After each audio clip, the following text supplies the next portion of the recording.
La salle était épaisse de tension. Les yeux noisettes de Henry se tournaient vers les fenêtres, alors que des nuages lointains tourbillonnaient de manière menaçante, leurs ombres rampantes sur les murs de l'usine. Aujourd'hui n'était pas un jour comme les autres. Aujourd'hui semblait différent, prêt à bondir. Il pouvait le sentir dans ses os. Pendant des années, il avait travaillé sur la chaîne de montage, les mains couvertes de cloques à cause du travail acharné, entendant des promesses d'augmentation murmurées comme des légendes parmi les travailleurs fatigués. Pourtant, rien ne changeait jamais. L'entreprise prospérait, nourrissant ses dirigeants de dîners au champagne, tandis que Henry et ses collègues étiraient leurs chèques de paie plus minces que la semelle de leurs bottes. Mais l'injustice a une façon de s'infecter et les terres trouvent un moyen de se répandre. Tout a commencé il y a 2 semaines, par des conversations discrètes pendant les pauses déjeuner ou des chuchotements échangés, tandis que les machines vrombissaient en arrière-plan. Les travailleurs en avaient assez. Plus de promesses vides.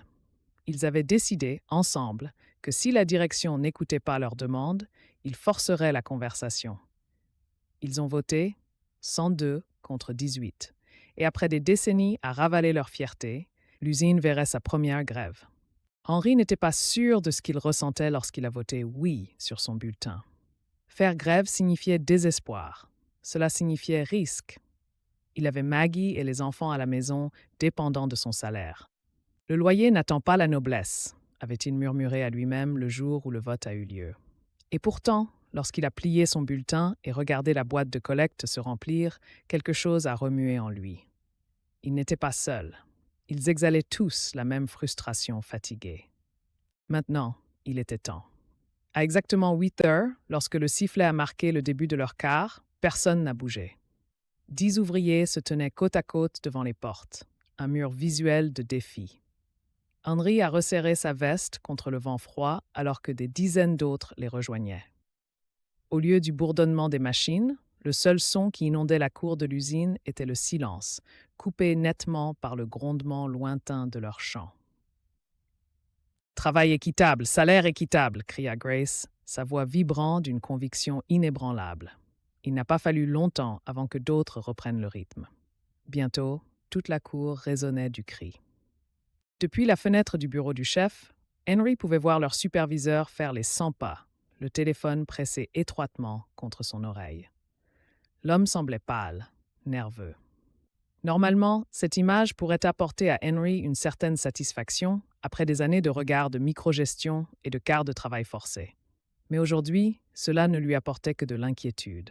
Écouterait-il ou riposterait-il? Les heures ont passé.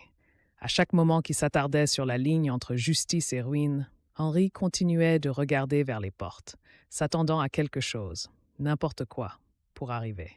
Finalement, comme des nuages d'orage se séparant en deux, un groupe d'exécutifs a émergé. Leurs visages, durcis par des sourires forcés, entraient en conflit violemment avec la raideur indéniable de leurs pas. Ils n'étaient pas confiants, ils étaient acculés. « Travail équitable, salaire équitable !» cria Grace, sa voix vibrant d'une conviction inébranlable. Il n'a pas fallu longtemps avant que d'autres reprennent le rythme. Bientôt, toute la cour résonnait du cri. Depuis la fenêtre du bureau du chef, Henry pouvait voir leur superviseur faire les 100 pas, le téléphone pressé étroitement contre son oreille. L'homme semblait pâle, nerveux. Normalement, cette image pourrait apporter à Henry une certaine satisfaction après des années de regard de microgestion et de quart de travail forcé. Mais aujourd'hui, cela ne lui apportait que de l'inquiétude. Écouterait-il ou riposterait-il? Les heures ont passé. À chaque moment qui s'attardait sur la ligne entre justice et ruine, Henry continuait de regarder vers les portes, s'attendant à quelque chose, n'importe quoi, pour arriver. Finalement, comme des nuages d'orage se séparant en deux, un groupe d'exécutifs a émergé. Leurs visages, durcis par des sourires forcés, entraient en conflit violemment avec la raideur indéniable de leurs pas. Ils n'étaient pas confiants, ils étaient acculés. Henry s'avança alors qu'ils approchaient de la foule, les doigts froids mais fermes. Il n'était pas le leader de la grève, mais alors que les voix du groupe s'éteignaient, il savait qu'ils comptaient tous sur lui pour parler. « Monsieur Ludlow », déclara l'homme au milieu, ajustant sa cravate. Il n'est pas nécessaire d'en arriver là. Si vous avez des doléances, nous pouvons en discuter cordialement, en équipe. La mâchoire de Henry se serra. Nous avons déjà parlé, répondit-il. Sa voix, bien que calme, semblait frapper l'espace avec une force inflexible. Des années de discussion. Aucun changement. Dites-moi qu'est-ce qui est différent dans cette conversation. L'exécutif hésita. Écoutez, vous devez comprendre, ce n'est pas aussi simple que d'accepter les conditions. Nous opérons sur un marché plus vaste. La concurrence est féroce. Compromettre maintenant pourrait nous mettre tous en péril. Nous tous, Henry répéta. Il s'avança, comblant l'écart entre lui et les costumes. L'année dernière, votre équipe s'est accordé des primes tandis que la moitié de vos employés choisissaient entre l'épicerie et le chauffage. Ne nous parlez pas de péril, nous le vivons déjà. Un homme plus âgé, portant des lunettes plus épaisses et débordant d'énergie nerveuse, fit signe à son collègue d'intervenir. Nous sommes prêts à faire des ajustements, modérément, mais vous devez d'abord retourner au travail. Henry se tourna vers Grace, puis vers le reste du groupe. Leurs yeux reflétaient un champ de bataille silencieux. Peur, détermination, épuisement, se mêlant comme des courants de tempête. « Pas d'accord », dit fermement Henry. À ce moment-là, quelque chose changea. Les travailleurs derrière lui commencèrent à applaudir en unisson, rugissant d'unité.